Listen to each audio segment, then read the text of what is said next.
Kata Allah, saya nggak butuh sholatmu. Kamu nggak sholat pun tidak akan menurunkan statusnya sebagai Tuhan. Cuman kamu butuh dengan sholat itu wasilah untuk minta kepadaku. Kamu sholat, hayya ala sholah, karena kamu ingin dapat falah. Maka dalam suara azan setelah hayya ala sholah, apa kalimatnya? Hayya ala falah. Kalau sudah digenggam itu, aflah namanya. Kata Allah, orang beriman pasti menggenggam kesuksesan. Itu pasti.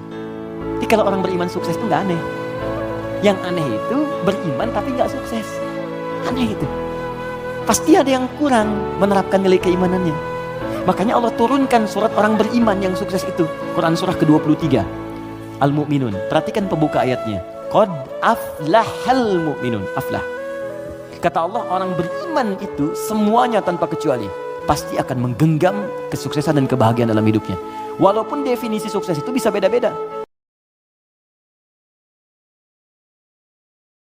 Ada orang yang soleh dipanggil sama ibunya dari jauh. Dipanggil namanya, nak. Karena dia dari jauh, akhirnya jawabnya dengan suaranya keras. Supaya ibunya dengar. Iya bu.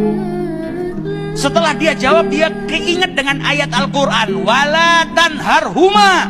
Jangan angkat suaramu di hadapan orang tua. Jangan bentak orang tuamu. Dia niatnya ngangkat suara bukan mau kurang ajar, tapi supaya ibunya dengar kalau dia jawab panggilannya. Saking takutnya, 2 budak dia merdekakan supaya diampuni sama Allah Subhanahu wa taala. Nah, kita hari ini berapa banyak suara yang kita angkat di hadapan orang tua? Berapa banyak kita mungkin bentak orang tua kita? Nah, ini semua yang jadikan hidup kita tidak berkah. Karena kalau orang tua tersakiti, apalagi sampai nangis, wa iyadzubillah. Yang ada kita masuk tergolong orang yang uguk, nggak diterima amal ibadah kita sama Allah Subhanahu wa taala. Allah membuka jalan, peluang pada setiap orang untuk berubah jadi baik. Nggak ada manusia yang sempurna. Fala tuzakku anfusakum, kata Allah, jangan merasa diri paling baik, jangan merasa paling suci. Semua orang pasti pernah punya salah. Saya pun mungkin sekarang kelihatan bagusnya aja karena aibnya nggak dibuka.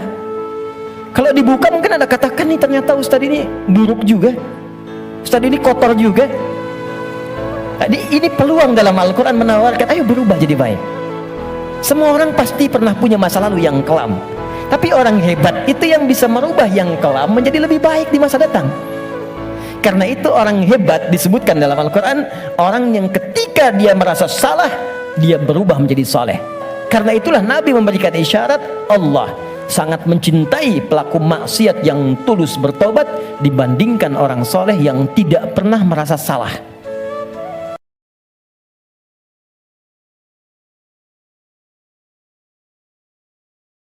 Banyak banget orang-orang yang ngetek saya di video tadi, dan mari kita bahas. Sebenarnya sejadah yang digunakan sama mas-mas tadi itu bukan sejadah yang dipersoalkan oleh para ulama, karena empuknya juga gak parah-parah amat, itu gak parah, jadi masih aman. Yang dipersoalkan oleh para ulama adalah di atas kasur atau sejadah yang terlampau empuk.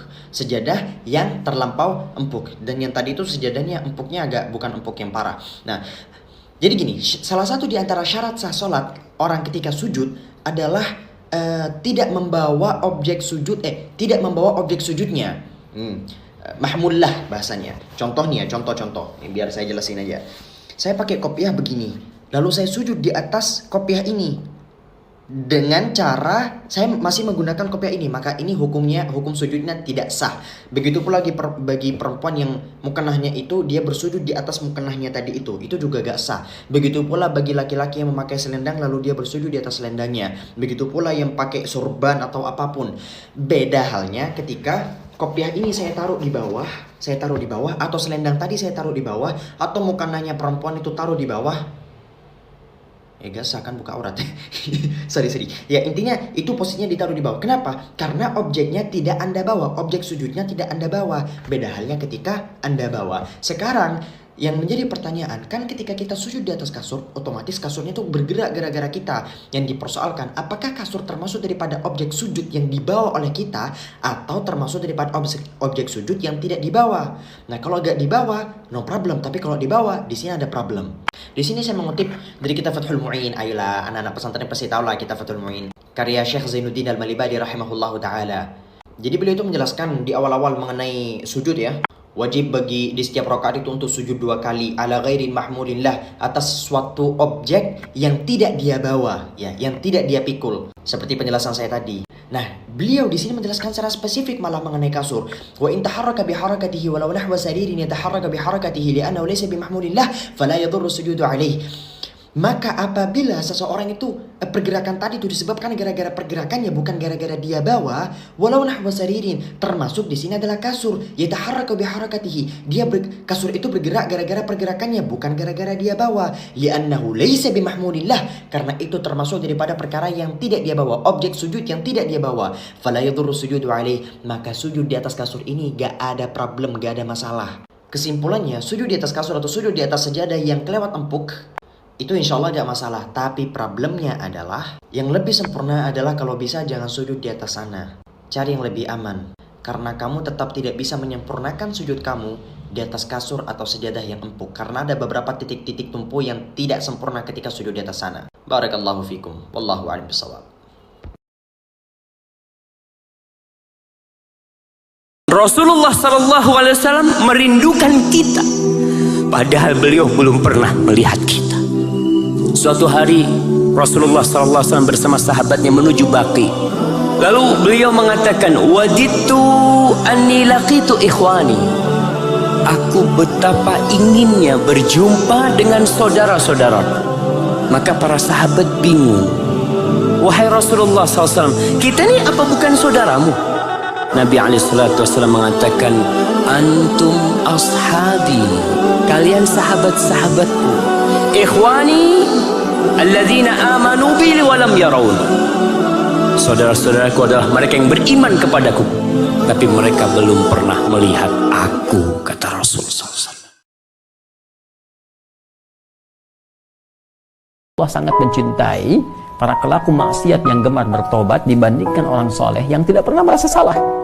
Ya, jadi saya support teman-teman saudaraku ini atau saudariku, ya kembali kepada Allah, ya, dan tutup semua, jangan diungkap kemana-mana. Kalau sudah berdosa, taubat kita kepada Allah, minta maaf kalau terkait dengan hak-hak manusia. Setelah minta maaf, berbuat lebih baik terus dan lupakan itu semua, berbuat lebih baik sampai kita merasakan kebaikan itu nikmat dilakukan. Itu halawatul iman namanya. Itu tanda taubat kita diterima oleh Allah Subhanahu wa taala. Tanda taubat itu kan ketika kita menyesali, mengakui, menyesali, kemudian ada rasa nggak enak untuk mengerjakan lagi atau bahkan mendengar, ya ini saya nggak mau dengar acara-acara gini, sudah nggak suka dan sebagainya. Terus berganti jadi kebaikan, nonton yang bagus-bagus, bacaan yang baik, enak sholat dan sebagainya. Itu tanda taubat kita diterima oleh Allah Subhanahu wa taala. Siapa yang mengamalkan zikir ini, saya akan sembuhkan penyakitnya, walaupun ia menderita penyakit seperti Ayyub alaihissalam yang tidak pernah dialami orang sebelumnya atau dirasakan orang setelahnya. Karena kadang-kadang ada keluhan ketika sakit. Ya Allah, kenapa saya begini? Ya Allah, kapan sembuhnya? Bacakan zikirnya, anni massaniya dhurru wa anta arhamur rahimin. Teman-teman sekalian, pernah nggak teman-teman ngerasain saat-saat ketika hati kita tuh rasanya kayak dekat banget sama Allah, hati kita rasanya kayak kangen banget sama Allah, kangen sama Rasul, rasanya ibadah itu kayak nyaman gitu kan, membaca Al-Quran nyaman, sholat malam itu nyaman, bahkan sebelum tidur kita jadi kangen pengen tahajud, kapan ya tengah malam pengen bangun, pengen doa sama Allah, sholat itu bisa nangis, doa itu bisa nangis, kapan? Rata-rata jawabannya, kita bisa merasakan suasana hati senyaman itu ketika lagi banyak masalah. Padahal kita bisa merasakan hal yang sama tanpa harus menunggu datangnya masalah. Gimana caranya? Duduklah dalam majelis ilmu. Ketika kita mendengar nasihat-nasihat para ulama, ayat-ayat dibacakan, hadis-hadis disampaikan, cerita-cerita dikisahkan, saat itu kita akan merasakan kelezatan iman yang sama seperti yang kita rasakan ketika kita sedang diuji. Kalau bisa begini, kalau bisa sepekan ini latihan dulu, latihan lisan dulu lah sepekan. Di setiap ingin berkata yang kurang baik, tahan. Ingin bicarakan orang, tahan. Datang ke perkumpulan sedang bicarakan orang, pamit dulu sebentar. Kemana sih? Sebentar, nanti saya balik lagi. Ya, dan jangan menyinggung mereka. Antum sih gibah sih, ngapain ada di sini buat? Gak usah. Pelan-pelan. Atau langsung ganti topik, potong langsung.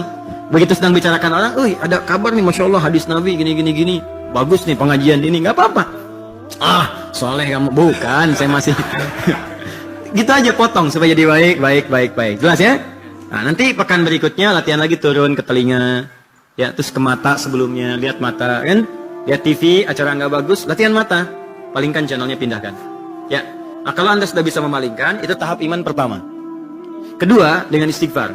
Astagfirullah. Jadi itu tahap iman paling tinggi, nomor 2. Ya, jadi kalau nanti baru bisa berpaling, iman pertama. Bisa istighfar, iman tahap kedua, lebih tinggi. Nah, itu istighfar, itu menggugurkan dosanya. Jadi begitu Anda palingkan, kan kadang nggak sengaja terlihat kan? Nah, begitu istighfar itu menggugurkannya, hilang seketika. Biasanya kalau latihan, biasanya itu istighfar agak telat. Ya. Ya. Atau gini, yang sering terjadi istighfar cepat tapi berpaling telat. Ya, itu sering terjadi. Astagfirullah. Tapi nggak pindah-pindah itu. Ya. Nanti lama-lama kebiasaan juga hilang.